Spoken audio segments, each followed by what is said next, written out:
At 72, I stood in the middle of a makeshift refugee camp on the coldest night of the year, penniless, homeless, with nothing but the thin clothes on my back. And the one who pushed me there wasn't an enemy. It was my only son, the child I'd worked my whole life to raise. He took everything: my home, my savings, my signature on papers I never signed. If you think the worst has happened, you haven't heard the whole story. Follow me to the end, hit like, and comment the name of the city you're watching so I know how far my story has come. The morning I signed over my house, I told myself it was the right thing to do. That's the part that still keeps me up some nights. Not the betrayal itself, but how completely I believed in my own decision. How certain I was. How I sat across that kitchen table from my son Derek and looked at the paperwork he'd slid toward me, and I thought, this is what a father does. This is what love looks like. I was 72 years old. I had lived long enough to bury a wife, outlast a recession, and raise a son on my own for the better part of a decade. I thought I knew something about the world. I thought I especially knew something about Derek. I didn't know a thing. Chet, let me take you back to where this really started.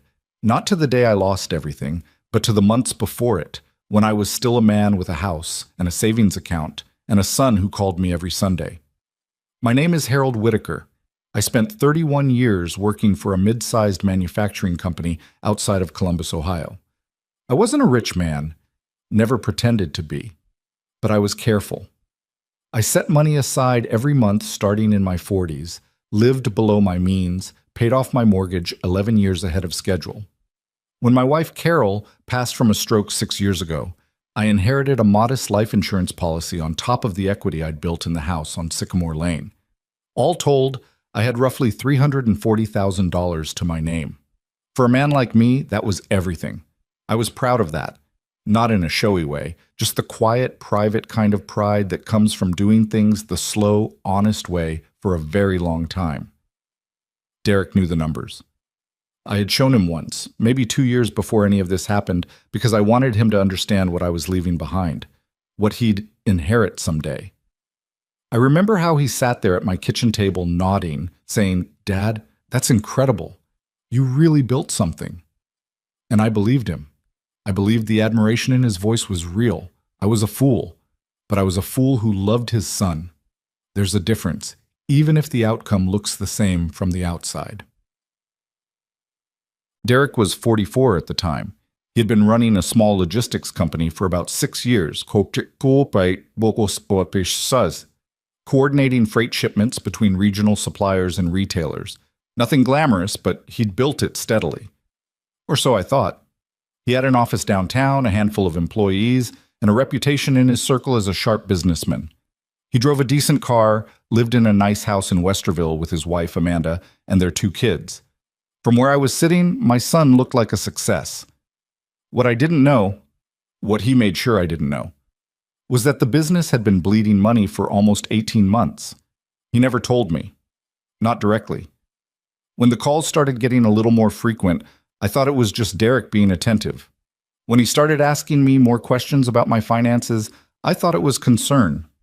When he suggested we have dinner more often, I thought something had softened in him, that maybe he was finally slowing down enough to appreciate what we had. I was interpreting affection where there was only calculation. It took me a long time to stop being ashamed of that. The first real conversation happened on a Tuesday evening in late October. Derek had come over for dinner, just the 2 of us, which was unusual, and after we'd eaten, he stayed sitting at the table instead of getting up to leave like he normally would. I remember noticing that, the way he stayed. "Dad," he said, "I need to talk to you about something." "All right," I said. I refilled my coffee and sat back down. "Talk." "The business is in trouble." He said it plainly, which surprised me. Derek was never plain about things he was embarrassed by. "Not catastrophic trouble, not yet, but I need capital, real capital, to restructure before the end of the year, or I'm going to start losing contracts. And once I start losing contracts, it snowballs." I listened. I asked questions. He had answers for everything. The kind of answers that are just detailed enough to sound like expertise, but just vague enough that you can't quite pin anything down. He talked about supply chain disruptions and a client who'd pulled out unexpectedly, and a line of credit that had dried up. He made it sound like bad luck, not bad management. He made it sound survivable with the right help. "How much do you need?" I asked. He looked at me. $150,000. I didn't say anything for a moment. Then I said, "That's a significant amount, Derek." "I know it is. Dad, I wouldn't be asking if I had any other option. I've been to 3 banks. They want collateral I don't have right now. But if I can stabilize things through the first quarter, I can refinance, rebuild the cash reserves, and pay you back within 18 months. I'll put it in writing. Legal document, everything." I should have said no, or at least I should have said, "Let me think about it." I should have called a financial advisor. I should have done a dozen things I didn't do. Instead, I said, "Let me sleep on it." And 2 days later, I said yes. The wire transfer went through on a Friday. $150,000 moved from my savings account to Derek's business account. He called me when it cleared and said, "Dad, I don't have the words. I really don't. You just saved everything I've built." His voice cracked a little. Or I thought it did. Now I can't be sure of anything I heard in his voice during that period. For about 6 weeks, things seemed fine. Derek called regularly, gave me updates, said the restructuring was going well. He talked about a new contract he was close to signing. He mentioned paying me back early if things went the way he expected. I started to feel good about the decision. I started to feel like maybe I'd done what a father was supposed to do. Then the calls got shorter. Then they got less frequent. Then, around the second week of December, Derek called and asked if we could meet again. I knew before he said it. Not the specifics, not the full depth of what he was actually planning, but I knew in the way your body knows before your mind catches up that something had gone wrong. That the story he was about to tell me was not the story I'd been given 6 weeks ago. We met at a diner near his office. He was already there when I arrived, sitting in a corner booth, and he looked tired in a way I hadn't seen since the early days after Carol died. I sat down across from him and ordered coffee and waited. "The restructuring didn't work," he said. "What does that mean?" "It means the money's gone, Dad. It went toward paying down the debt, which I had to do to keep the doors open, but the new contracts I was counting on didn't come through. There's a legal dispute with one of the suppliers. The business is technically insolvent." I felt something cold move through me. "You used all of it? The entire $150,000? "Yes." "And the business is done?" "I'm working on options. There might be a buyer interested in the assets, but..." He looked at me directly for the first time since I'd sat down. "Dad, I need to ask you for more." I put my coffee cup down. "Derek, listen to me. If I can get another 150, just enough to make the company look viable for a buyer, I can get a sale done, recover enough to pay you back, and walk away clean. Without it, I file for bankruptcy, and you lose everything you gave me." "I'd lose it anyway," I said slowly, "if the business is insolvent." "Not if there's a sale. There's a real buyer. I just need to make the books look stable enough to get them to the table." Looking back now, I hear every red flag in those words. I hear them clearly. Make the books look stable. I hear the con in it, the trap in it, the way he was already constructing the next layer of a scheme I didn't yet understand. But sitting in that diner, I heard my son. I heard a man who sounded desperate and ashamed, and I thought, God help me, I thought, he needs me. "I don't have another 150 in liquid savings," I said. "Derek, you know that. Not without selling the house." He nodded slowly. He had clearly already thought about this. "I know." The silence between us stretched out long enough that I understood he wasn't going to say the next part out loud. He was going to make me say it. "You want me to sell the house," I said. "I want you to consider it. I know what I'm asking. I know it's everything. But Dad, this business is everything I've built. It's our family's future. Amanda and the kids..." "Don't do that," I said, sharper than I intended. "Don't bring the kids into this." He stopped, nodded again. "You're right. I'm sorry. I'm scared, Dad. I don't know what else to do." I stared at him across that table. I thought about the house on Sycamore Lane, the 30 years of mortgage payments, the garden Carol had planted in the backyard, the bedroom where Derek had grown up, the walls that still held the shapes of the life I'd built. I thought about what it would mean to sell it, and then, God forgive me, I thought, it's just a building. My son is sitting in front of me. Let me think, I said.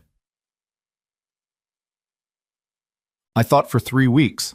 I talked to no one. Not a friend, not a financial advisor, not a lawyer. Derek called me every few days, not pushing exactly, but present, always present. He texted photos of the grandkids. He mentioned Amanda was stressed. He dropped small details about the buyer growing impatient. The pressure was so carefully applied that I didn't recognize it as pressure at all. I thought I was making a free decision. I thought I was choosing. I listed the house in mid-January. It sold in 3 weeks. The market was moving fast that winter, and I'd priced it to move. The sale netted me $186,000 after fees and the small remaining balance on a home equity line I'd taken out years prior. Derek was at the closing. He helped me carry boxes to the storage unit I'd rented on the east side of Columbus. He bought me lunch after and said, "Dad, I'm going to make this right. You have my word." He shook my hand in the parking lot like we were business partners, like we were equals. 2 days after the money transferred to his account, Derek stopped returning my calls. I didn't panic immediately. I told myself he was busy, dealing with the buyer, managing the final stages of the business transaction. I left voicemails. I sent texts. I drove past his office one afternoon and found it locked, the lights off, a paper notice taped to the inside of the glass door that I couldn't read through the reflection. I drove to his house. Amanda answered the door. She looked at me in a way I will never forget. Not surprised to see me, but uncomfortable, like she'd been expecting me and had been dreading it. "Harold," she said. She didn't open the door wider. "Where's Derek?" I said. He's not here right now." "Amanda, where is my son?" She swallowed. "He took the kids to visit his college friend in Arizona. He'll be back in a couple of weeks." She said it in the flat, rehearsed tone of a woman repeating something she'd been told to say. I could see it. Even then, I could see it. "The business," I said. "What happened to the sale?" She looked at a point somewhere past my shoulder. "I don't know the details, Harold. Derek handles all of that." "Amanda." My voice came out quieter than I intended. "I gave him everything. Do you understand that? Everything I had." Something moved across her face. Something that might have been guilt or pity or the early stages of her own grief about whatever she was becoming part of. Then it closed off again. "I'm sorry, Harold," she said. "I really am." And she shut the door. I sat in my car in their driveway for a long time. I don't know how long. Long enough that the neighbor's porch light came on, and I could feel someone watching me from behind curtains. Then I drove back to the storage unit where all my boxes were stacked, and I sat on the cold concrete floor among the cardboard, and I understood for the first time what had actually happened to me. Not an accident, not bad luck, not a series of unfortunate business decisions my son had made with good intentions. A plan. I started going through the documents Derek and I had signed over the past 4 months. There weren't many, far fewer than there should have been for transactions of this size, but what I had, I spread out on the floor of that storage unit under the fluorescent light and read more carefully than I had before. And I found things I hadn't noticed when I'd signed. There was a document I didn't remember signing at all, a letter of authorization, my name, my signature, transferring full control of a joint account Derek and I had briefly shared to Derek as sole account holder. I turned it over in my hands for a long time. The signature looked like mine, but I had no memory of signing this particular form. I stared at it until my eyes burned. Then I got in my car and I drove to the only storage unit I could afford, and I called Derek's number one more time. It went straight to voicemail. His voicemail box was full. That was January 28th. The temperature that night dropped to 7 degrees. My car heater worked, at least. I was grateful for small things. I was learning to be grateful for small things. The shelter was on Broad Street, run by a nonprofit organization. I hadn't known it existed until I drove past it and saw a man about my age walking through the front door. I sat outside for 20 minutes before I went in. I don't know what I was waiting for, maybe for something to feel less real. The intake coordinator was a young woman named Rosa, who asked me questions in a gentle, practiced voice and typed my answers without ever looking like she was judging any of it. I told her I was 72. I told her I'd recently lost my housing. I told her I had a small amount of cash, maybe $300, and no clear plan. She gave me a bed assignment and a kit with toiletries and a thin blanket and told me dinner was at 6. I sat on that cot in the dormitory with 8 other men, and I stared at the ceiling and I thought about the house on Sycamore Lane. I thought about Carol's garden. I thought about the bedroom where Derek had slept as a boy, where I'd sat on the edge of his mattress reading to him until he fell asleep. Treasure Island. He'd made me read Treasure Island 3 times. I thought about how much I had loved that boy, how much I still loved him, even now, even sitting on a charity cot because of what he'd done. That was the part that hurt the worst. Not the money, not the house, not even the forged signature. It was that the love was still there. It was sitting in my chest like a stone I couldn't put down. I had given everything to a man I raised, and he had taken it and left me in the cold. I was alone in a way I hadn't been since the night Carol died. Maybe more alone than that. Because grief, I knew how to carry. This was something different. This was the particular silence that comes when the person who destroyed you is still walking around somewhere, alive and breathing and making choices, and you are the consequence of those choices. I didn't sleep that first night. I lay on that cot and listened to the building settle in the cold, and I made a decision. I didn't know yet what form it would take. I didn't know yet who would help me or what I'd find when I started looking. I only knew one thing with the kind of certainty that doesn't need explaining or justifying. I was not going to let this be the end of my story. Derek thought he was done with me. He thought I would be too old, too tired, too broken to fight back. He thought a man of 72 with no money and no home and a storage unit full of cardboard boxes would simply absorb what had been done to him and disappear. He didn't know me as well as he thought. Or maybe he'd never known me at all. By the 3rd day at the shelter, I had a rough accounting of everything. The $150,000 I'd wired from savings, the $186,000 from the house sale. Combined, $336,000. 31 years of slow, careful accumulation. Gone in less than 4 months. The document I didn't remember signing gnawed at me. I kept coming back to it. I had signed a lot of papers during those months. Derek had a habit of presenting things quickly, explaining them as he went, treating each signature as a minor administrative step rather than a legal act. I had trusted him. I had trusted him so completely that I'd stopped reading carefully. But this one document, I couldn't place it. I couldn't find the memory of the pen in my hand, the table beneath the paper, the moment I'd written my name. Because I hadn't written it. I was almost certain of that now. And if I was right, that changed the nature of everything that had happened to me. It moved it from a son who had selfishly exploited a trusting father into something with a legal name, something that could be prosecuted. I didn't know how to pursue that.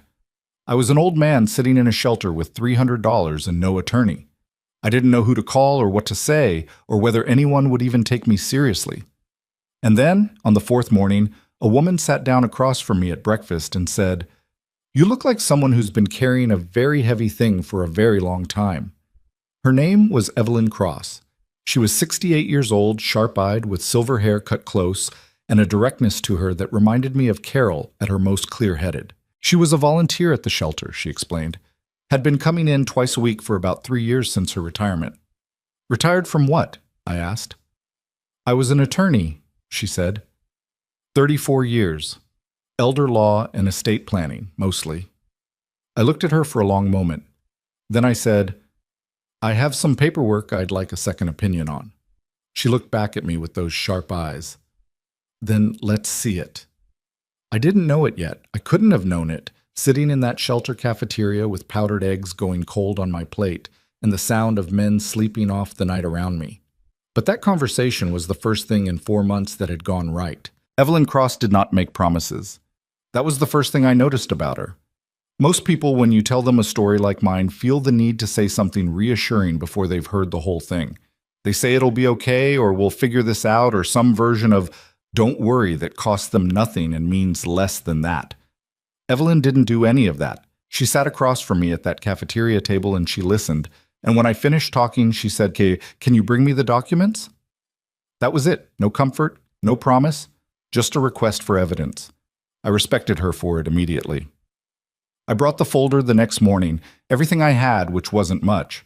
The wire transfer confirmations, the loan agreement Derek and I had signed when I gave him the first $150,000, the closing paperwork from the house sale, and the document I didn't remember signing, the letter of authorization transferring sole control of our joint account to Derek. Evelyn spread everything out on the table in the shelter's small meeting room. She had reading glasses on a beaded chain around her neck, and she put them on and went through each page slowly, without speaking. I sat across from her and watched her face and tried to read it, and couldn't. She had the kind of face that had spent 34 years giving nothing away in rooms where giving something away cost you. After about 20 minutes, she set the authorization letter down separately from the rest. She looked at it for a long moment. Then she looked at me. "When do you believe you signed this?" she said. "That's the thing," I said. "I don't.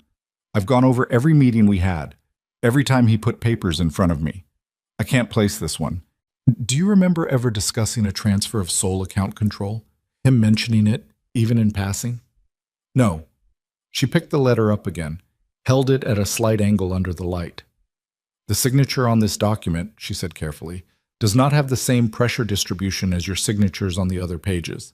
You see how your name looks on the loan agreement? There's a slight upward lift on the W, a heavier press on the final stroke of the R." She set both pages side by side and pointed. "Here, on the authorization, that pattern is absent. It's a competent imitation." But it's an imitation. The room was very quiet. "You're saying he forged it," I said. "Not a question. I'm saying the signatures are inconsistent in ways that a forensic document examiner would find significant." She removed her glasses. "I'm not in a position to make a legal determination, Harold. I've been retired for 3 years and this isn't my file. But if you're asking me whether I think this warrants further examination, yes. Emphatically, yes. I had known it. Somewhere underneath all the grief and the disbelief and the desperate need to believe that my son had made mistakes rather than committed crimes, I had known it. But hearing Evelyn say it, hearing a woman who had spent 3 decades in courtrooms and law offices say it in that measured, careful voice, made it real in a way it hadn't been before. It made it something I had to deal with. "What do I do?" I said. She folded her hands on the table. "First, you don't touch anything else. You don't call Derek. You don't contact Amanda. You don't do anything that could be interpreted as harassment or that could compromise a potential case. Second, I'm going to make some calls. I know a few people who do this kind of work. Document fraud combined with elder financial exploitation. Harold, if what I'm looking at here is what I think it is, this is a serious criminal matter, not a civil dispute, not a family disagreement." She looked at me steadily. "This is fraud." That word. I had been dancing around it for days, stepping near it and then away again. Hearing her say it out loud was like a door opening in a dark room, terrifying and necessary at the same time. The calls Evelyn made over the next several days were not simple. She was careful about that. She managed my expectations without crushing them, which I came to understand was a skill she'd refined over a long career of dealing with people in situations they hadn't expected to survive. "I have a contact at the Franklin County DA's office," she told me one evening, sitting in the meeting room again with a legal pad in front of her covered in her small, precise handwriting. "She handles financial crimes. I've spoken to her informally, described the situation without naming anyone. She's interested." Interested how? Interested in the sense that what I described to her matches a pattern they've seen before. Adult children targeting elderly parents, specifically parents with real estate assets and limited financial sophistication. The forged authorization document, if it can be authenticated as fraudulent, gives them a hook for something much bigger than civil recovery. "What does that mean for Derek?" She paused. "It means this could become a criminal investigation. Document forgery is a felony in Ohio. Elder financial exploitation is a felony.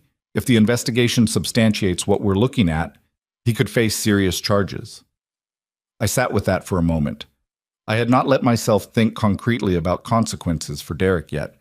My mind kept refusing to go there, kept sliding away from the image of my son in a courtroom, or worse. Even now, even after everything, some part of me was still his father. That's not what I'm doing this for, I said. I want that clear. I'm not trying to destroy him. I want my money back. I want what's left of my life back. Evelyn looked at me. I understand that, Harold, but you may not get to choose how this unfolds. If there's evidence of criminal activity, the DA's office doesn't need your permission to pursue it. I know, I said. I know that. She nodded. Then she said more quietly, for what it's worth, what you're feeling right now is completely normal. Loving someone doesn't stop because they've hurt you. It doesn't make you weak. It makes you human. She glanced down at her legal pad. But it also can't be the reason you don't protect yourself. Okay?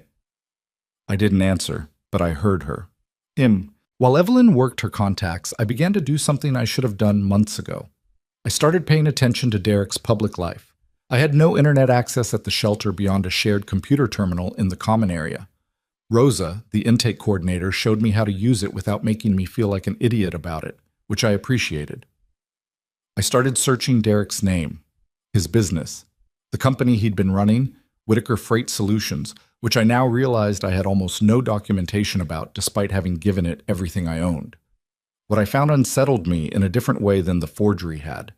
The forgery was a crime. What I found online was a performance. Derek's social media profiles, both his personal accounts and the business page for Whitaker Freight Solutions, showed a man living at full throttle. In November, while he was telling me the business was on the verge of collapse, he had posted photos from a resort in Scottsdale. Amanda and the kids in the pool. Derek on a golf course, squinting into the sun with a drink in his hand, captioned, "Sometimes you need to reset to move forward. Grateful for this life." In December, when I was signing the papers to sell my house, Derek had attended a regional business networking gala. There were photos from a local business publication's website. Derek in a tuxedo, shaking hands, smiling his wide practiced smile. The caption identified him as Derek Whitaker, founder and CEO of Whitaker Freight Solutions, a rising name in regional logistics. I stared at those photos for a long time in the shelter computer room, the hum of the fluorescent lights above me, the sound of the television from the common area bleeding through the wall. I thought about how I had sat in a cold storage unit on the night of January 28th, going through cardboard boxes, while my son posted sunset photos from a resort pool. I thought about the drive from Scottsdale to Columbus. A flight, really. It was too far to drive. And I wondered when exactly he'd booked those tickets. Before or after he'd asked me for the second round of money. Before or after he'd looked across a diner table at me and let his voice crack just enough. The anger that moved through me then was cleaner than grief. Less complicated. It didn't come with the same ache. It came with a kind of clarity I hadn't felt in months, a sharpening of focus that I recognized from younger years, from arguments won, from hard decisions made well, from the times in my life when I'd been tested and hadn't broken. I printed what I could. I brought it to Evelyn. She looked through the photos without expression. Then she said, "This helps." "How?" "It establishes lifestyle. If the DA's office is building a fraud case, they need to show that the money you gave Derek didn't go to business debt, that it went somewhere else, somewhere personal." She tapped the resort photo. A luxury vacation taken in the same month you wired him $150,000 is exactly the kind of evidence that tells a story to a jury. I hadn't thought about a jury. The word made everything feel very different, very large. "Harold," Evelyn said, "I need to ask you something, and I need you to answer honestly." "All right. Are there any other documents, anything Derek asked you to sign that you didn't keep a copy of? Anything that might have transferred other assets? A vehicle? An investment account? Anything?" I thought about it carefully. Then I remembered something I had almost filed away without thinking, a form Derek had brought to my house in late November, something he'd described as a beneficiary update for a small annuity Carol had left me. A modest account, not more than $18,000 or $20,000. He'd said it was a standard update, routine, that the account provider required it periodically. I'd signed it at my kitchen table while Derek talked about the kids' school play. I told Evelyn about it. Her expression didn't change, but something behind her eyes shifted. "Do you still have access to that annuity account? Have you checked it recently?" I hadn't. I hadn't thought to. Check it, she said. Today. I called the annuity provider from the shelter's phone. The account representative put me on hold for 4 minutes and then came back and told me, in the practice-neutral tone of someone delivering bad news they've had to deliver before, that the beneficiary on the account had been changed in November. The new beneficiary was Derek Allen Whitaker. Additionally, she said, a withdrawal had been made in December. What kind of withdrawal? I said. A full liquidation, Mr. Whitaker. The account was closed on December 19th. December 19th, Mom, 9 days before I sold my house. While I was still waiting to hear from Derek about the buyer, while I was telling myself to be patient, that these things took time, the account had held $19,400. Carol's money, the last tangible thing she had left me. I sat with the phone against my ear, and I didn't say anything for a long time.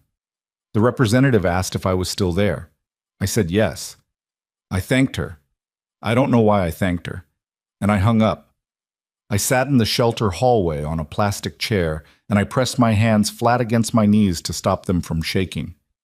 He had taken Carol's money, the annuity she'd set up, the account she'd funded over years of careful saving, the things she'd specifically organized so that I would have a small cushion after she was gone.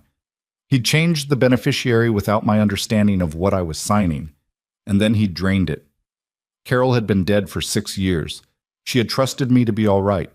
She had done everything she could think of to help make sure I would be, and Derek had walked into that and taken it. I don't have a word for what I felt in that moment. Grief doesn't cover it. Rage doesn't cover it either. Not quite. It was something that sat between them, something dense and suffocating that pressed against the inside of my chest and made it hard to breathe normally. I found Evelyn in the meeting room and I told her what I'd learned. She listened without interrupting. When I finished, she was quiet for a moment. Then she said, I'm calling my contact at the DA's office today. Not informally this time. Formally. Yes, I said. Do that. Done. What followed was not a movie. I want to be honest about that because it's easy to remember the larger moments and forget how much of what happened was slow and difficult and uncertain. The DA's office moved at its own pace. Evelyn's contact, a prosecutor named Linda Marsh, whom I met once in a brief business-like meeting, explained that building a case took time. Document forensics took time. Subpoenaing financial records took time. I was not to expect quick results. I understood. I had spent 31 years at a job that moved slowly and rewarded patience. I knew how to wait. What was harder was living in the shelter while I waited. I don't want to romanticize it or complain about it more than it deserves. The staff were decent people doing difficult work. Rosa checked in on me regularly. The other men in the dormitory were mostly quiet and mostly to themselves, each carrying their own version of something that had gone wrong. I was 72 years old in a room with men ranging from their 20s to their 60s, and there were nights I felt the full weight of that, the particular humiliation of a man my age with my history ending up somewhere like this. But there were also mornings when the shelter felt like the only honest place I'd been in months. No performance, no pretending, no son presenting documents across a kitchen table with a rehearsed expression of reluctant need. Evelyn came in twice a week as always. We had fallen into a working rhythm. She would bring updates, I would bring whatever new information I'd managed to gather from the computer terminal or from memory. She never treated me like a victim. She treated me like a client, which was exactly what I needed. One afternoon, she came in looking different. Not dramatic. Evelyn didn't do dramatic. But there was something contained and deliberate in the way she sat down that told me she had news. The forensic examiner finished her preliminary analysis of the authorization document, she said. I straightened. And? It's consistent with forgery. She can't make a final determination until she examines the original under proper lab conditions. But her preliminary opinion is that the signature was produced by someone copying your signature from another document, likely using a tracing method. The ink distribution, the pen pressure, the stroke sequence, none of it matches your authenticated signatures. I exhaled slowly. So he did forge it. The examiner believes so, and Linda Marsh believes it gives her enough to open a formal investigation. Evelyn looked at me steadily. Harold, They're going to start pulling Derek's financial records, business accounts, personal accounts, everything. Once they do that, they'll know very quickly how much of your money went to actual business expenses and how much went somewhere else. The resort in Scottsdale, I said. Among other things, I would imagine. She paused. There's something else. Linda's office has been looking at Whitaker Freight Solutions as part of the preliminary review. The company's registration is current, but there are significant irregularities in how it's been presented publicly versus what the actual filings show. The business wasn't just struggling, Harold. It appears it may never have been what Derek represented it to be. I looked at her. What does that mean? It means, she said carefully, that the business may have been used as a vehicle for the fraud from the beginning. That the loans you gave him weren't to save a failing company. They were to fund a lifestyle. And the company was the story he told to justify asking for the money. The room tilted slightly. I gripped the edge of the table. Derek had not come to me in a moment of desperation. He had not made bad decisions out of panic and poor judgment. He had come to me with a constructed story, a designed approach, a targeted plan. And I'd been the target. Not because I was rich. I wasn't rich. But because I trusted him. Because I was old enough that he thought I wouldn't know what questions to ask. Because I was his father, and he knew with the particular intimacy of a son who had watched me grieve and struggle and carry on, that I would not be able to say no to him when he looked at me and said he was scared. He had used my love for him as the mechanism. That was the thing I kept coming back to. Not just greed, not just calculation. He had weaponized the love I had for him and turned it against me with precision, and he had done it while I looked him in the eyes and thought I was seeing my son. Harold, Evelyn's voice cut through. Are you all right? No, I said. Not particularly. She nodded. She didn't try to fix that. She just let it be true, which was the right thing to do. After a moment, she said, I need you to write down everything you remember.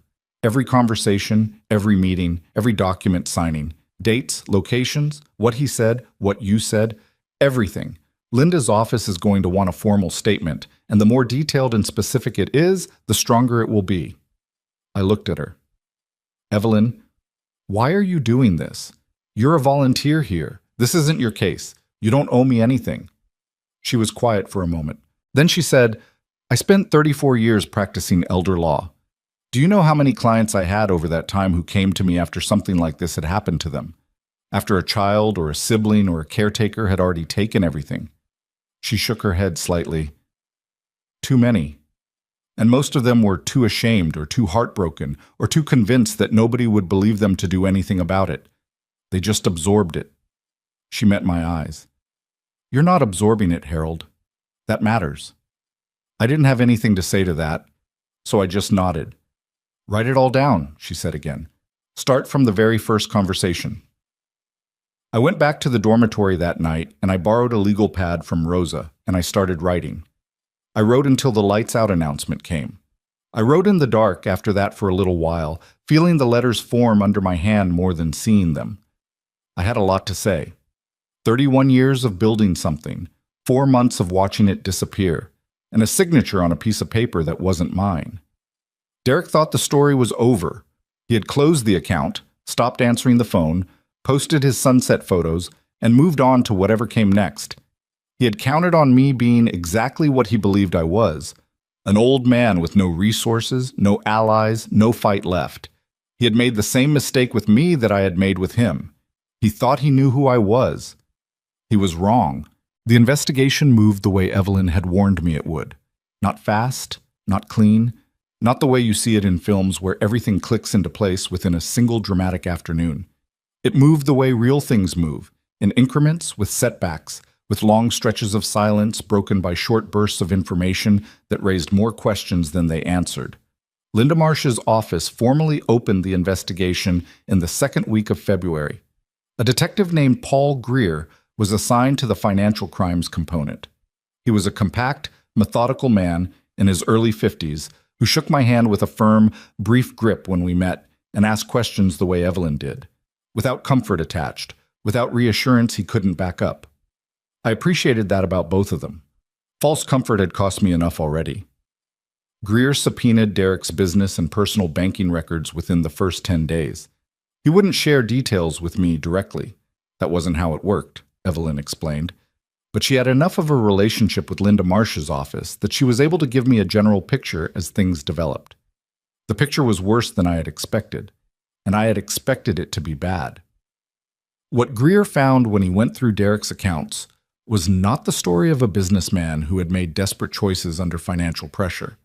It was the story of a man who had been systematically moving money for a very long time. The $150,000 I'd wired in October, within 72 hours, 60,000 of it had been transferred to a personal account Derek held under a slightly different version of his name, one his business associates and most of his contacts wouldn't have known about. A shell, essentially. A place to park money that was supposed to be paying down business debt. The house sale proceeds, my $186,000, had been handled similarly. Some of it had gone toward actual business obligations, enough to keep certain creditors quiet for a few months, but a significant portion had been redirected. A car purchase. 3 months of payments on a property that turned out to be a vacation rental Derek held in his wife's maiden name. Credit card balances that, when traced, showed purchases at restaurants and hotels and a jewelry store in downtown Columbus. Carol's annuity, the $19,400, had gone directly into the personal account, and from there to a private equity investment that Derek had apparently been nursing quietly for years. He hadn't spent it immediately. He'd invested it, which, in the cold arithmetic of the law, made it worse. I heard all of this in pieces, filtered through Evelyn's careful delivery, and each piece landed differently. The car purchase made me feel sick. The vacation rental made me feel stupid. Carol's money, that was the one I couldn't sit with without my hands doing something involuntary. Clenching, pressing flat, finding the edge of a table to grip. "How much of it can they recover?" I asked Evelyn one morning. We were in the meeting room again, coffee going cold between us. "That depends on the outcome of the criminal case and what assets are available for civil recovery. The personal account has been frozen as of this week. The vacation property will likely be seized." She paused. "Harold, I want to manage your expectations here. You will probably not get back every dollar. Some of it has been spent in ways that aren't recoverable. But the core amounts, the wire transfers, the house proceeds, there's a reasonable legal argument for full restitution on those, particularly given the forgery." "And Derek?" She looked at me steadily. "Linda's office is preparing to file charges. Forgery in the first degree. Theft from an elderly person. That's a specific statute in Ohio that carries enhanced penalties. And depending on what else Greer turns up, potentially wire fraud given the interstate financial movements." I nodded. I didn't say anything for a moment. Then I said, "Does he know? Does Derek know this is happening?" "Not yet. These things are kept confidential until the DA is ready to move." "So he's still out there," I said, "still living his life, still posting his photos." "For now." I had checked Derek's social media that week. He had posted a photo of his son's basketball game captioned with something about being proud. His son was 11. I had watched that boy take his first steps in my living room, in the house on Sycamore Lane that no longer existed as mine. I had read to him too, the way I'd read to Derek. Different books. This generation wanted graphic novels and adventure stories with maps in the front pages. But the same ritual, the same lamp, the same voice. I closed the browser and didn't look again. March came and the weather softened slightly, the way Ohio weather does. Not warm exactly, but less brutal. I had been at the shelter for nearly 6 weeks. Rosa had helped me apply for temporary housing assistance through a county program, and there was a small apartment on the east side that had come available, a 1-bedroom in a building that housed several other seniors, subsidized. Nothing like Sycamore Lane, but a door that locked and a window that faced a small courtyard and a kitchen I didn't have to share. I moved in on a Tuesday with everything I owned in 4 boxes. It took me about 40 minutes. Evelyn helped me carry the boxes up the stairs, which I tried to talk her out of and failed. She was 68 and apparently in better physical condition than I was giving her credit for. Afterward, we sat on folding chairs in the empty living room and drank coffee from a gas station down the street. And she said, "This is better. You need a base." "It's very small," I said. "Small is fine. Small is manageable. She looked around the empty room. You know what you need to put on that wall? What? Something you made. Something you built.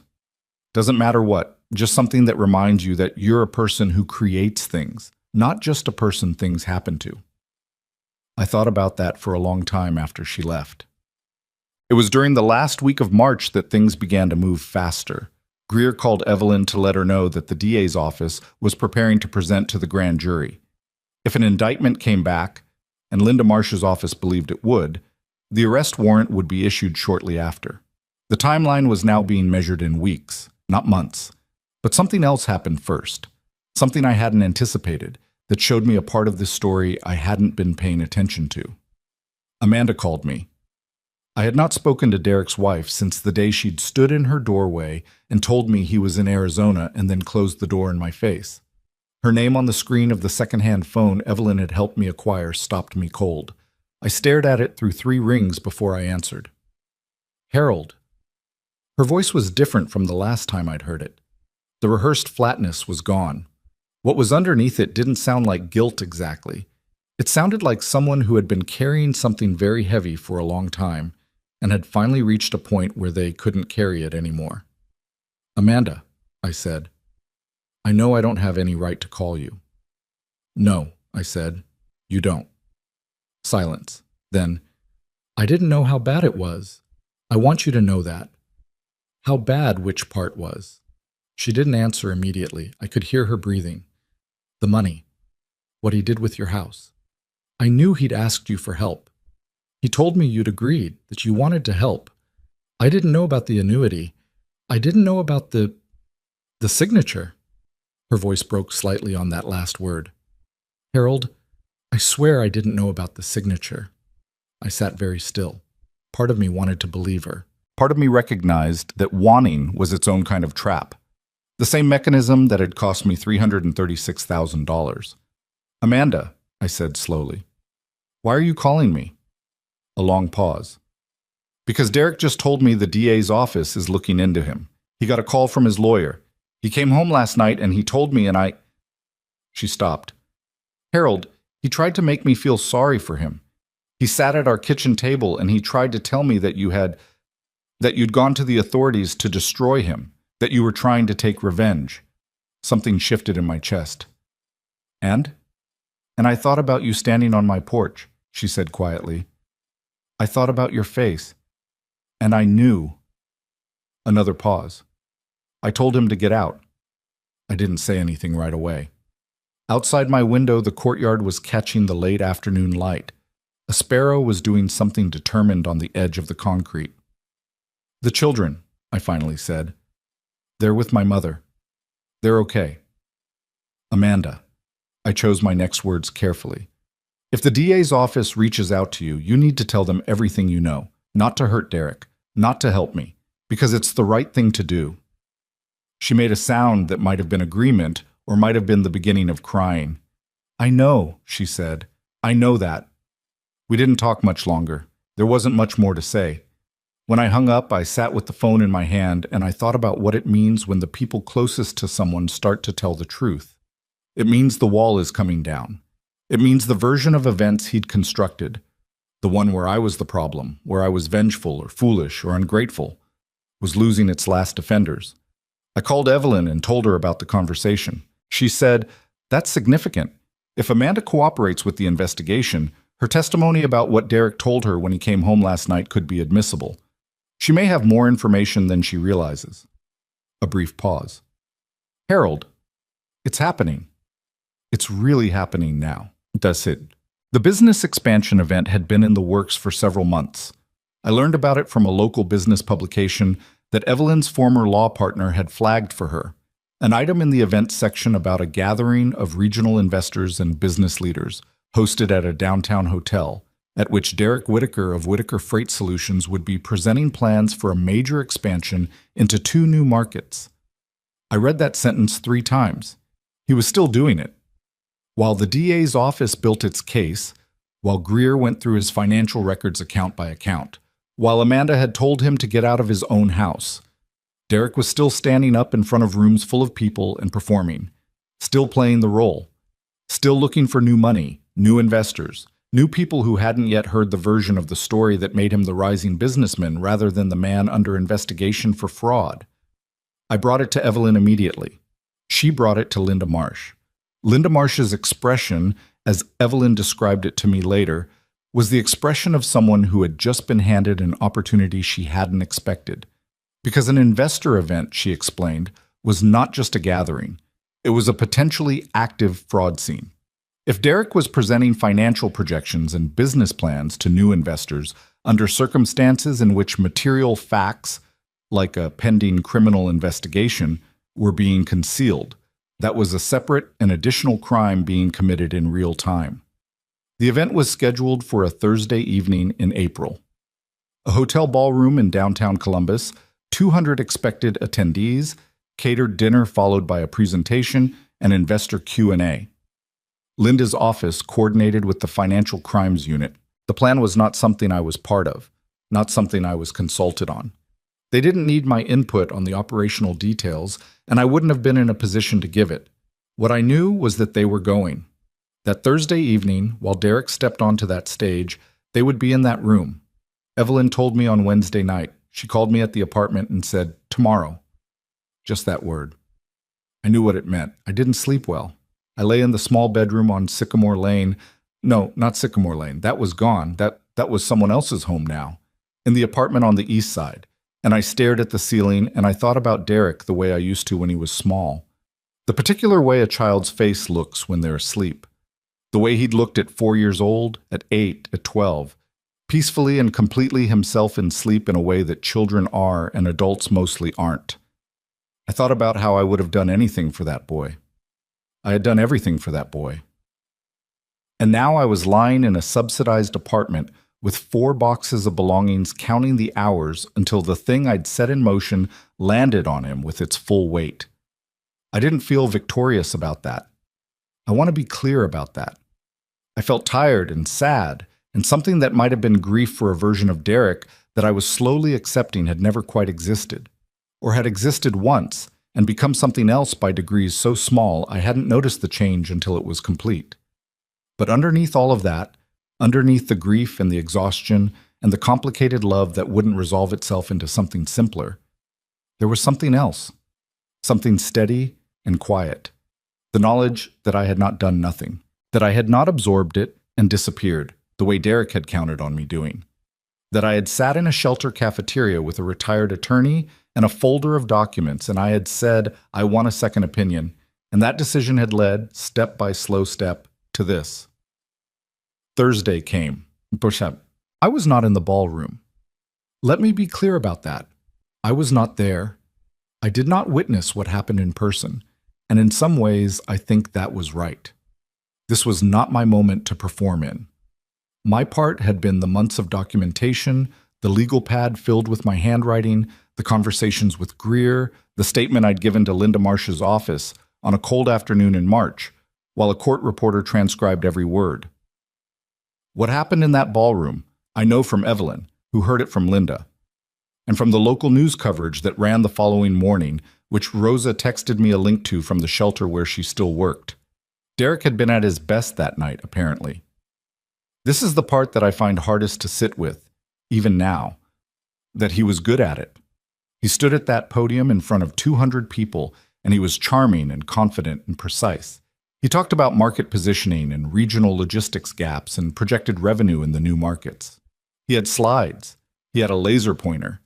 He had the particular energy of a man who has never seriously believed anything would catch him. He was 20 minutes into his presentation when the doors opened. They came in quietly, the way these things actually happen. No dramatic announcement, no film-style confrontation. 3 investigators in suits coordinating with hotel security. They moved along the edge of the room toward the stage with the contained efficiency of people who had done this before and knew that making a scene was not the goal. The goal was the warrant. The goal was the arrest. Derek saw them before they reached him. That detail made the news coverage, mentioned almost in passing, that witnesses described the subject as appearing to recognize what was happening before any words were exchanged, that he stepped back from the podium and his expression changed.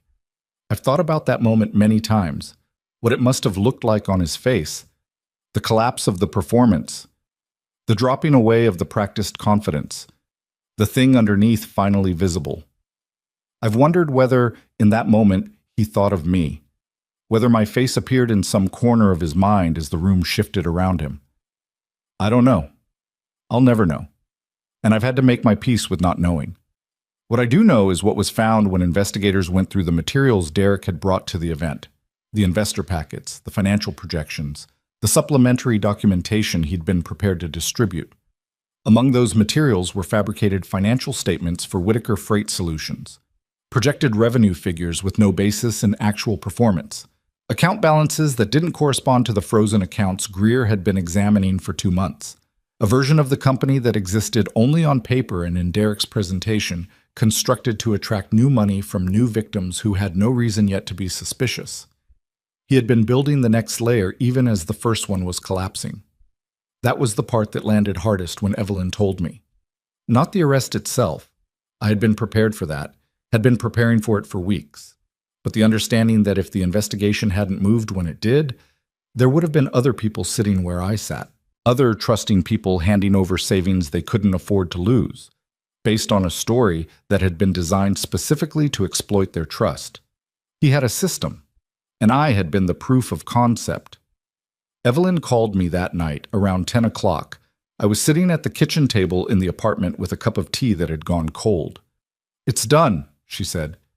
"Is he in custody? Arraignment is scheduled for tomorrow morning." I exhaled. I put my hand flat on the kitchen table. The surface was cheap laminate, nothing like the oak table on Sycamore Lane, but it was solid under my palm, and I pressed down on it and felt the solidity of it. "Harold," Evelyn said, "how are you?" I thought about it honestly before I answered. That was something this whole experience had taught me. To be honest with myself about what I was actually feeling, rather than the feeling I thought I was supposed to have. "I don't know yet," I said. "Ask me in a few days." She said she would. We said goodnight. I sat at the table for a long time after that, in the quiet apartment, with the courtyard dark outside my window. Somewhere across the city, my son was in a holding cell. The investors who had sat in that ballroom were driving home in various states of shock and confusion. Amanda was at her mother's house with the children who were 11 and 8 and had no framework yet for what had happened to their family. And I was here, 72 years old, 4 boxes of belongings, a table I didn't own in a kitchen I was borrowing from a county assistance program. This was not the ending. I understood that clearly. An arrest is not a resolution. A charge is not a verdict. There were months ahead still, more legal processes, more waiting, more sitting in rooms answering questions. The money was frozen, not returned. The house was sold, not recovered. But something had ended tonight. The version of events where Derek walked away clean. The version where an old man absorbed what had been done to him and disappeared into whatever remained of his life. That version was over. Whatever came next, I was still here. Still fighting. Still the man who had built 31 years of something honest out of patience and discipline and the refusal to take shortcuts. He had counted on me being finished. I was nowhere close to finished. The arraignment made the local news. Not front page. Derek wasn't famous enough for front page. But a small item on the regional business section of the Columbus Dispatch website, picked up by 2 local television stations that ran brief segments during their evening broadcasts. Local businessmen charged with elder financial exploitation and document fraud. They used his name. They used his photograph, the one from the business networking gala, Derek in his tuxedo, the wide practiced smile, the confident set of his shoulders. I saw the broadcast at Evelyn's house. She had invited me for dinner that evening, which was the first time I'd been inside a proper home since leaving the shelter, and we ate at her kitchen table and watched the segment on her laptop with the volume low. Neither of us said anything while it played. When it finished, she closed the laptop and refilled my coffee, and we sat quietly for a moment. "How does it feel?" she asked. Same question as the night before, when she'd asked on the phone. She was checking whether my answer had changed. "Strange," I said. "Like watching something happen to someone I used to know." She nodded. She understood that without needing it explained. What I didn't tell her, what I was still working out how to hold, was that watching Derek's photograph on that screen had cracked something open in me that I hadn't been prepared for. Not grief exactly, and not satisfaction either. Something older and more complicated than both. The feeling a parent has when they watch a child face a consequence they brought entirely on themselves, and there's nothing left to do but let it happen. The helplessness of love that can't fix anything anymore. The specific pain of knowing that the person being damaged by Derek's choices included Derek himself, and that I could feel that clearly and still not regret what I had set in motion. Both things were true at the same time. I was learning that both things could be true. The legal process that followed was not fast, and it was not comfortable. I want to say that plainly because I think people expect justice to feel like relief. And it doesn't. Not immediately. Not cleanly. It feels like a long hallway you have to walk to the end of, and the walking is its own kind of exhausting. Derek's attorney entered a not guilty plea at the arraignment, which Linda Marsh's office had expected. There was a period of pretrial motions and discovery that stretched through the spring and into early summer. I gave a formal deposition in May, sitting at a table in a law office conference room with a court reporter and attorneys on both sides, answering questions for 3 hours while Derek's lawyer tried various approaches to reframe what had happened. He was skilled. I'll give him that. He kept trying to characterize the money I'd given Derek as gifts, voluntary, freely made decisions by a father who understood the risks and accepted them. I had prepared for this with Evelyn. She had walked me through what to expect, how to answer, where to stay firm. When he calls it a gift, she had told me the week before the deposition, you correct him, calmly, every single time. You say, it was a loan, made in response to specific representations that turned out to be false. You don't argue, you don't get angry, you just correct the record. So that's what I did. Every time Derek's attorney used the word gift, I said, it was a loan. Every time he suggested I had known the risks, I said, I was told the business was viable and that the money would be repaid. That representation was false. Every time he implied that what had happened between Derek and me was simply a family arrangement gone wrong rather than a deliberate scheme, I said, the signature on the authorization document is not mine. I didn't sign it. That's not a family arrangement. That's forgery. By the third hour, his attempts to reframe things had become noticeably less confident. I'm not sure exactly what shifted, but I could feel it. The slight change in the temperature of his questions, the way he started wrapping up threads more quickly. Evelyn had warned me not to read too much into deposition dynamics, that they were strategic performances as much as fact-finding exercises, but I allowed myself to notice it anyway. When it was over and I walked out of that conference room into the afternoon sunlight, I stood on the sidewalk for a moment and just breathed. 3 hours of having my own memory questioned by someone paid to dismantle it. 3 hours of sitting across from a representative of the person who had taken everything from me and being asked in 100 different ways whether I was sure about what I knew. I was sure. That was the thing I hadn't expected to feel as clearly as I did. After months of grief and doubt, and the particular corrosive shame that comes with being deceived by someone you loved, after all of that, sitting in that room and answering those questions, I had been completely bedrock certain about every single thing I said. The certainty had come from the documents, from Evelyn's careful analysis, from Detective Greer's thorough investigation, but most of all, it had come from the simple, irreducible fact that I knew what had happened to me. I called Evelyn from the sidewalk. How did it go? She asked immediately. I held up, I said. I knew you would. A pause. Come for dinner Thursday. I'm making pot roast. Amanda's testimony came in June. I learned about it from Evelyn, who was being kept informed by Linda Marsh's office, not as a courtesy exactly, but because Evelyn had become an informal resource for the prosecution given her background in elder law. Amanda had agreed to cooperate fully with the investigation. She had retained her own attorney, separate from Derek's defense, and the picture she gave investigators filled in gaps that the financial records alone couldn't address. She told them about the trip to Scottsdale, that Derek had booked it the week after receiving my first wire transfer, that he had told her the money was a gift from his father, not a loan, that I had insisted on helping him and she shouldn't worry about it. She told them about conversations she'd overheard in which Derek had discussed the house sale with someone on the phone in a way that made clear the goal was the proceeds, not any legitimate business purpose. She told them about the night she had found documents in Derek's home office, financial statements for Whitaker Freight Solutions, that showed numbers dramatically different from what he was telling investors and lenders. She had known more than she'd admitted to me on the porch that day. I think I had known that even then, in some part of myself I hadn't wanted to examine. The question of what Amanda had known, and when she'd known it, and what she'd chosen to do with that knowledge was complicated, and the law was going to sort out its own version of that complication. My version was simpler. She was a woman who had made choices I wouldn't have made, and now she was choosing differently. That had to count for something. What it cost her was significant. The marriage was over. The house in Westerville, which turned out to have been partially leveraged against fraudulent business assets, was tangled in legal proceedings. She was living with her mother and navigating the simultaneous collapse of her marriage and her financial stability while trying to keep her children as insulated from it as possible. I didn't feel sorry for her in the way I might have once, but I didn't feel contempt for her either. She was dealing with consequences she had contributed to and was now trying, imperfectly and probably too late, to do the right thing. The right thing done too late is still the right thing. I've had to believe that. The plea came in August. I had been told by Evelyn and by Linda Marsh's office that plea negotiations were ongoing, that Derek's attorney had been in discussions for several weeks.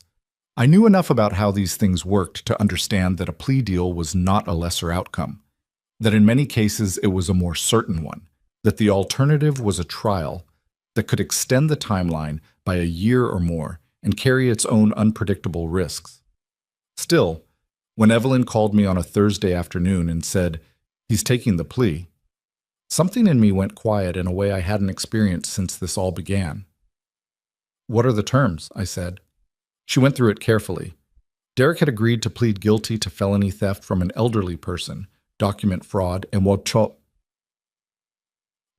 count of wire fraud.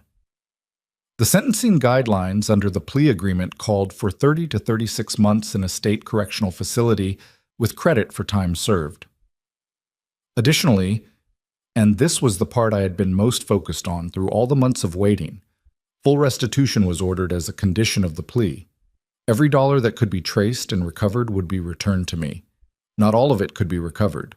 Some had been spent in ways that left no asset to seize: the Scottsdale resort, the jewelry, cash withdrawals that had been absorbed into a lifestyle and left no trace that could be clawed back.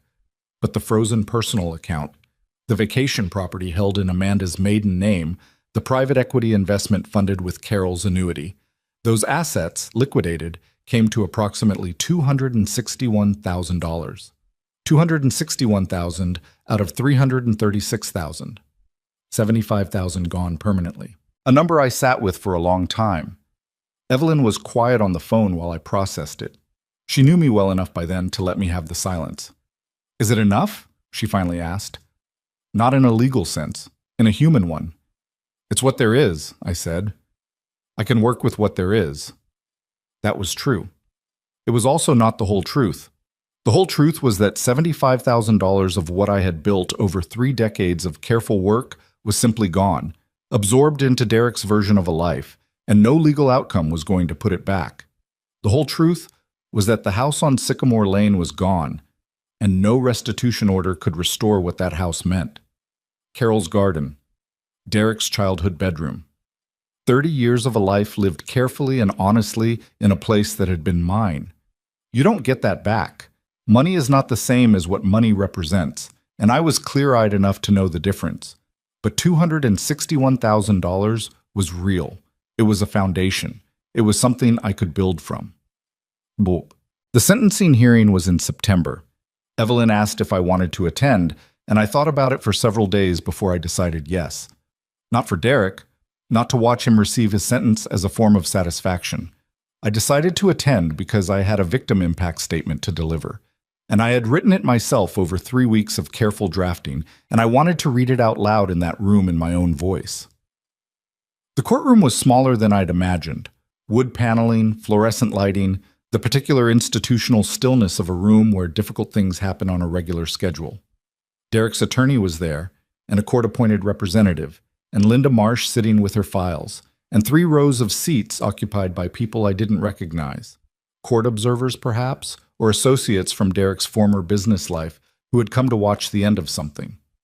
Derek was brought in a suit, not a jumpsuit. The formality of a sentencing hearing allowed for that.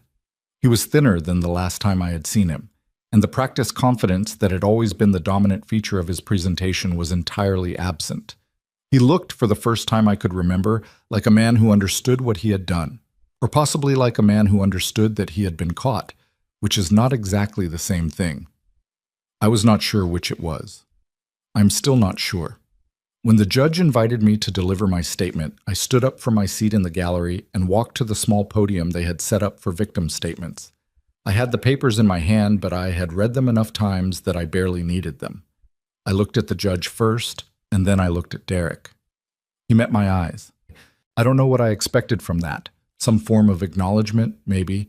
Some visible crack in whatever wall he'd constructed around himself. What I got was harder to interpret. He held my gaze without looking away, but whatever was behind his eyes was too far in for me to read.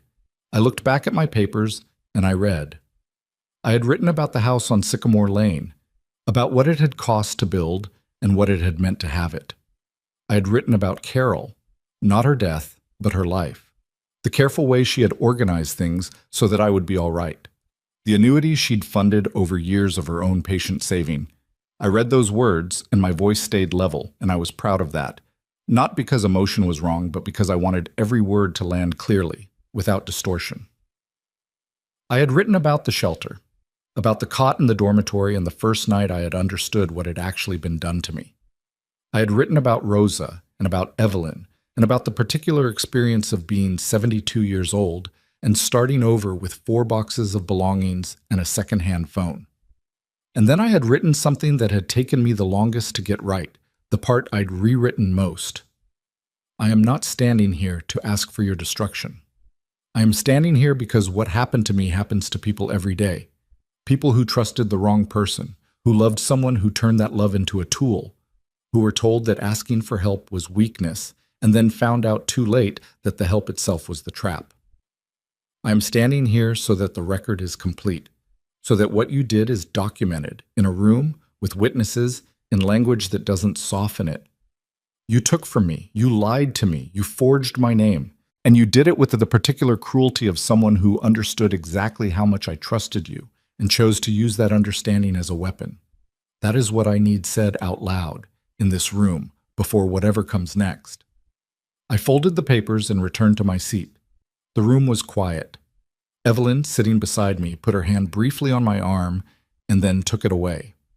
The judge sentenced Derek to 32 months, the midpoint of the agreed range, with restitution of the $261,000 to be paid from the liquidated assets immediately upon sentencing. He also issued a formal finding of elder financial exploitation, which would appear on Derek's permanent record and carry consequences well beyond the prison term, professional licenses, financial industry access, a range of things that would follow him for the rest of his working life. Derek was led out of the courtroom. He didn't look back. I sat in that chair for a moment after the room began to empty. Evelyn stayed beside me without saying anything.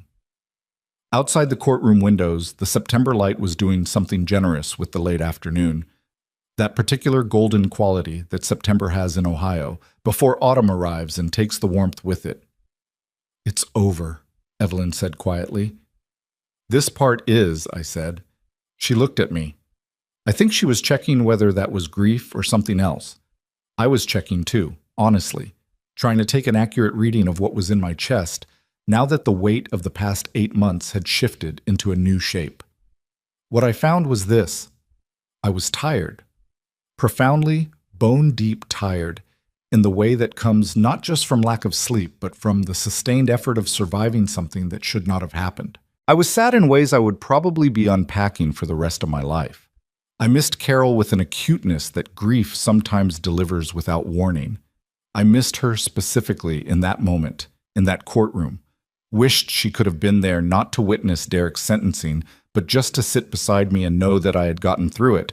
But I was also something I hadn't expected to feel so clearly. I was free. Not in a triumphant, cinematic way. In a quiet, practical way. The thing that had been done to me had been named and documented and judged, and the man who had done it had heard that judgment read aloud in a room with witnesses. I could not control what Derek felt about that. could not know whether it reached him or whether his capacity for genuine reckoning had been damaged beyond recovery by years of choosing differently. That was not mine to fix or to carry. What was mine was the $261,000 that would be transferred to an account in my name within 30 days. What was mine was the apartment on the east side and the 4 boxes of belongings and the legal pad I'd filled with my handwriting and Evelyn's twice-weekly visits, and Rosa's occasional texts in the courtyard outside my kitchen window, and the sparrow that kept doing something determined on the edge of the concrete. What was mine was whatever came next. And for the first time in almost a year, whatever came next did not feel like something I was bracing against. It felt like something I was walking toward. I stood up from my seat. Evelyn stood with me. "Pot roast Thursday?" I said. She smiled. A real one, not the careful professional version. "Pot roast Thursday," she said. We walked out of the courthouse together into the September light. My son was somewhere behind me in the system, beginning whatever the next 32 months of his life would look like.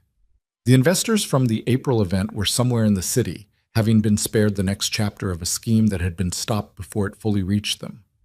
Amanda was somewhere with her children, rebuilding a life she hadn't chosen, but now had to live.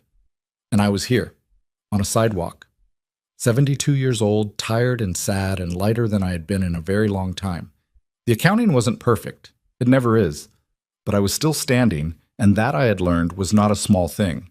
It was, in fact, everything. The money arrived into my account on a Friday morning in October, 31 days after sentencing, exactly as Linda Marsh's office had said it would. I was sitting at the kitchen table in the apartment with my coffee when the bank notification came through on my phone. $261,000.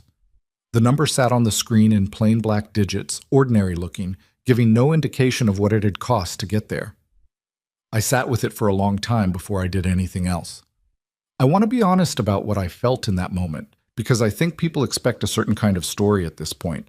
The part where the money comes back and the protagonist feels vindicated and whole and everything snaps into place like a bone resetting. That is not what happened.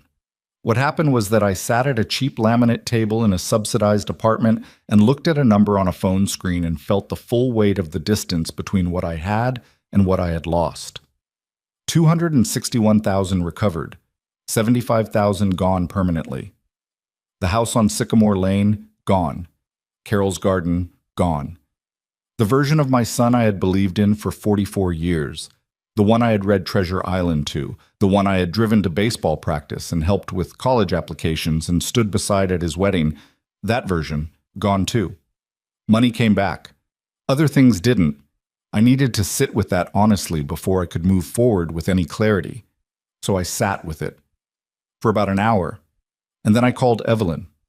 "It's there," I said when she picked up. A pause. "All of it?" "Everything they said would be." Another pause, longer. When she spoke again, her voice had something in it I hadn't heard before. A kind of quiet satisfaction that was different from professional accomplishment, more personal than that. "Harold, that's yours. You earned that back." "I know," I said. "I'm trying to figure out what to do with it." "You have time," she said. "Don't decide anything today." I took her advice. I didn't decide anything that day or the day after. I let the money sit in the account and I went about my life. The small, stripped-down life I had built in the apartment on the east side, and I thought carefully about what I actually wanted the next chapter to look like. Here's what I knew. I was 72 years old. I had survived something that should have finished me. I had a recovered financial base that, managed carefully, could sustain a modest but stable life. I had no interest in buying back an approximation of what I'd lost. Another house, in another suburb, with another garden I would tend alone. That life was behind me, and trying to reconstruct it would be like trying to have a conversation with a photograph. What I had instead was something I hadn't possessed in a very long time: clarity about what mattered. The shelter on Broad Street had given me something unexpected during the weeks I'd lived there. Not comfort, it was never comfortable, but a kind of enforced honesty about what human beings actually need versus what they accumulate. I had watched men come through that place carrying variations of the same wound, the loss of something they'd built, through one kind of catastrophe or another, and the particular bewilderment of finding themselves without the structures they'd organized their identity around. I understood that bewilderment from the inside now. And I understood something else. Most of those men had no one helping them navigate what had happened. No Evelyn Cross, no Linda Marsh, no Detective Greer with his subpoenas and his methodical financial forensics. They had whatever they walked in with, which was usually very little. The idea came to me slowly, the way real ideas do, not as a sudden inspiration, but as a gradual accumulation of connected thoughts that eventually reached a point of critical mass. I started talking to Evelyn about it over her Thursday dinners, testing the shape of it out loud, listening to how she responded. "There are organizations that do financial counseling for seniors," she said one evening, when I described what I was thinking in rough terms. "Legal aid, elder law advocacy groups. The infrastructure exists." "I know it exists," I said. "I also know it wasn't enough to catch what Derek did before it happened. I had no idea I needed protecting. I thought I was helping my son." She was quiet for a moment. "So what are you proposing?" "Prevention," I said. "Not just recovery after the fact, education before it happens. Something that reaches people before they're sitting in a shelter with a folder of documents they're only beginning to understand." Evelyn looked at me across her kitchen table with the expression she wore when she was thinking seriously about something and didn't want to speak until she'd thought it through. Then she said, "You know, I spent 34 years in elder law. You know I've been looking for a retirement project worth doing." "I suspected," I said. "Tell me more about what you have in mind." I will not pretend that what came next was simple or fast or free of setbacks, because that would be a lie, and I have had enough of comfortable lies to last the rest of my life.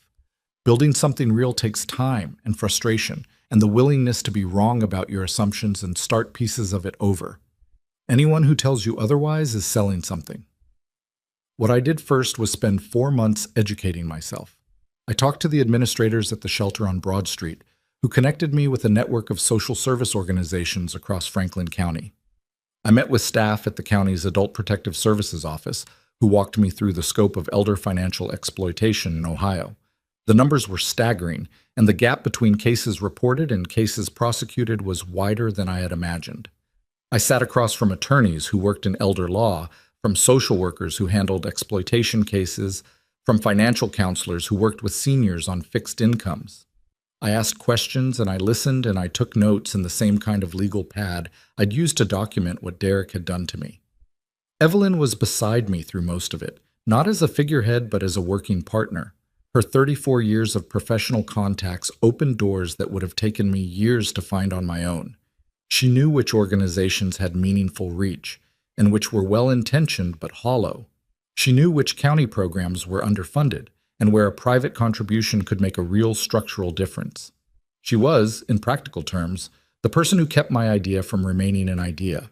By the following spring, 14 months after I'd walked out of that courthouse into the September light, we had incorporated the Whitaker Cross Foundation as a nonprofit organization in the state of Ohio.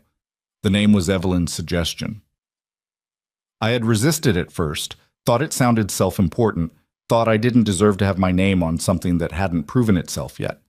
She said, "Your name belongs on it because your story is what it's built from. Don't be embarrassed by what you survived." I let her win that argument. She was right, which was a pattern I'd gotten used to. The foundation's focus was specific and practical: financial protection education for adults 60 and older, with a particular emphasis on recognizing family-based financial exploitation. The kind that comes not from strangers, but from people you trust, people who know the exact shape of your vulnerability because they helped form it. We partnered with the county library system to run monthly workshops. We worked with the Franklin County DA's office.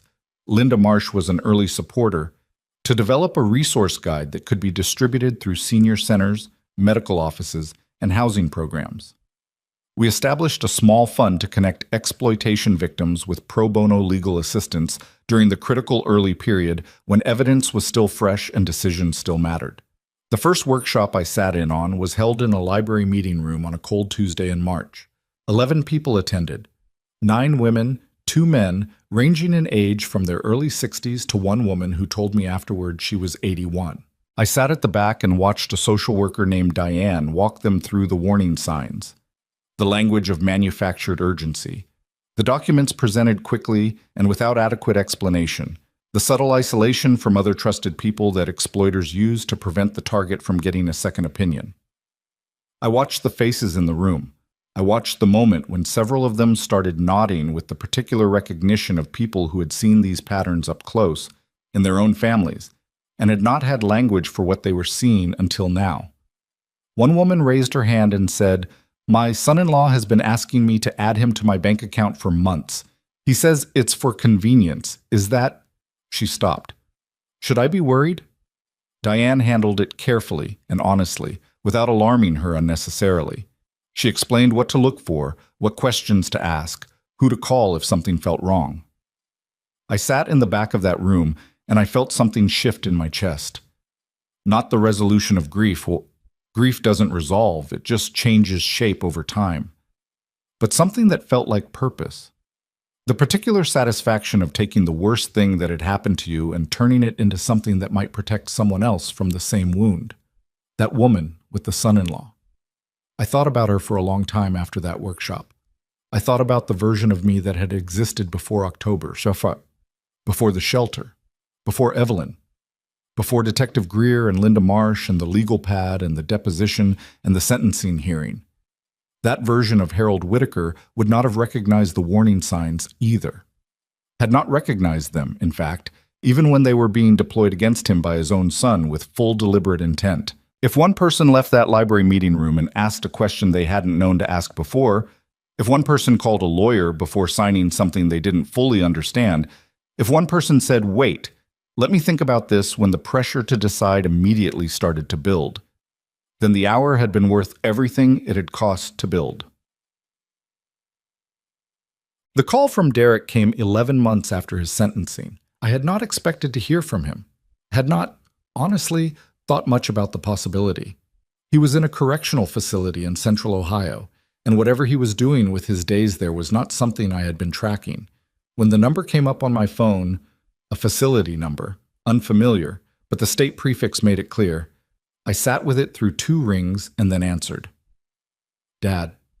His voice was different, quieter than I remembered it, stripped of the surface texture that I now recognized had been performance. What was underneath was harder to characterize. Younger, maybe. More uncertain. Like something that had been built up over years was simply no longer there.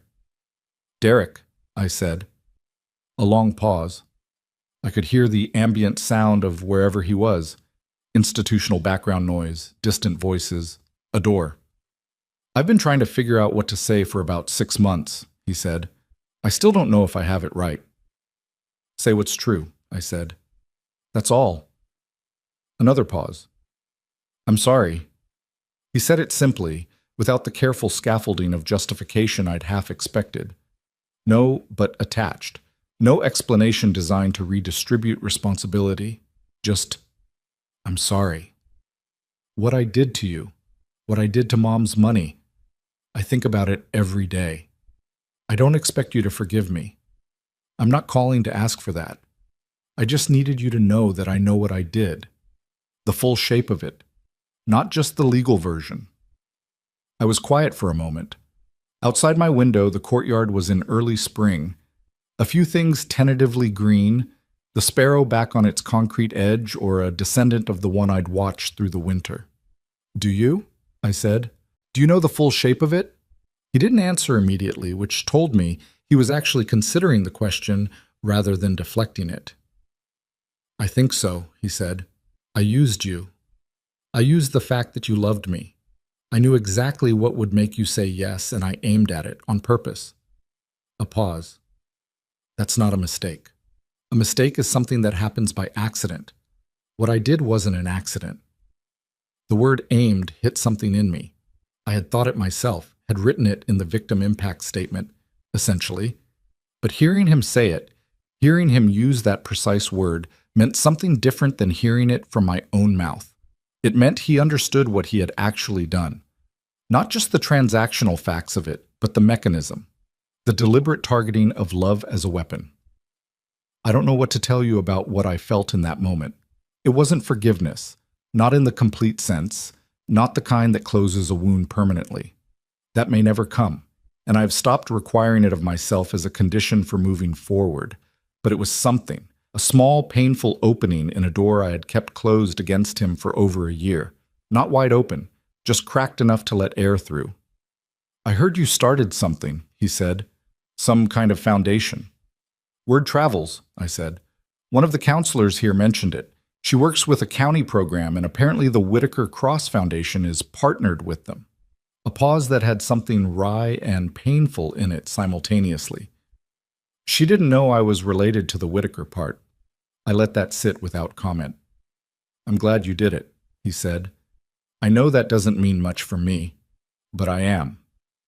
"It means something," I said. Not everything, but something." We didn't talk much longer. There wasn't a shape yet for what our relationship would be going forward, whether there would even be a relationship in any meaningful sense once he was released. That was a question I was leaving open rather than deciding prematurely in either direction. I had made enough decisions out of love before I thought them through. This time I was going to be patient. This time I was going to wait and see what his choices looked like over time, not just what his words sounded like in a moment of vulnerability. But I answered the phone. That was something I don't think I would have a year earlier. Evelyn and I had lunch on the one-year anniversary of the Foundation's incorporation. We went to a place near her house that she'd been going to for 20 years, a small Italian restaurant run by a family she'd known since her practicing days, the kind of place that doesn't need to be fashionable because it has been consistently itself for long enough that people just keep coming back. We ordered and talked about the Foundation's second-year plans, expanding the workshop program to 2 additional counties, a grant application Evelyn had been writing for 3 weeks that she was cautiously optimistic about. The work was ongoing and imperfect and occasionally frustrating in the way that all real work is. There had been a partnership that hadn't come together the way we'd hoped, a workshop with low attendance that we'd had to restructure, a grant we'd applied for and not received. These were normal things, the ordinary setbacks of building something from scratch, and neither of us had expected the absence of them. "I want to ask you something," Evelyn said after the food came, "and you don't have to answer if you don't want to." "All right. Do you think what happened to you, all of it, do you think it changed you for the worse, or just changed you?" I thought about it the way she deserved, seriously, without reaching for the comfortable answer. "Both," I said finally. "There are things I lost that I'm not going to get back, and I'm not going to pretend otherwise. I trust differently now. I probably love differently now, which is not the same as loving less, but it's different. There's a part of me that got harder, and I don't think that was a choice. I think it was just what happened, and I've made peace with it being part of who I am now." She nodded. "But," I said, "I also know things I didn't know before, about what I'm capable of. I spent 31 years at a job I was good at, and I thought that was what I had to offer the world. Competence, reliability. I didn't know I could do this." I gestured vaguely, meaning the Foundation, meaning the past 2 years, meaning all of it. "I didn't know I had another version of myself available. That's not nothing." "No," she said, "that's not nothing at all." We finished lunch. Outside, the city was doing what cities do on an ordinary spring afternoon, moving, indifferent, full of people carrying their own invisible weight. I had learned to find something comforting in that rather than lonely. The ordinariness of other people's lives, the fact that the world kept running its regular business regardless of what had happened to me, it used to feel like abandonment. Now it felt like permission. Permission to be a regular person again. Permission to have a regular afternoon. I want to speak to you directly now. If you have stayed with this story all the way to this moment, then I owe you honesty about what I've learned. Not the polished version, not the version that sounds wise in retrospect, but the raw and imperfect truth of what this experience taught me. The first thing is this: love is not protection. I loved my son completely, and that love did not protect me. It was the thing that was used against me. And I think many of you know what I mean when I say that. You have loved people who have taken from you. You have given from a full heart to someone who had an empty hand and a calculation behind their eyes. You have mistaken need for connection and performance for feeling. And when the betrayal came, a part of you blamed the love itself, wondered if loving that much was a failure of judgment. It wasn't. The love was real. The problem was not that I loved Derek. The problem was that I let love replace discernment.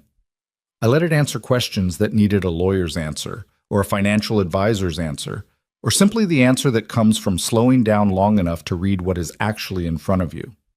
Love is not a substitute for those things. It cannot be.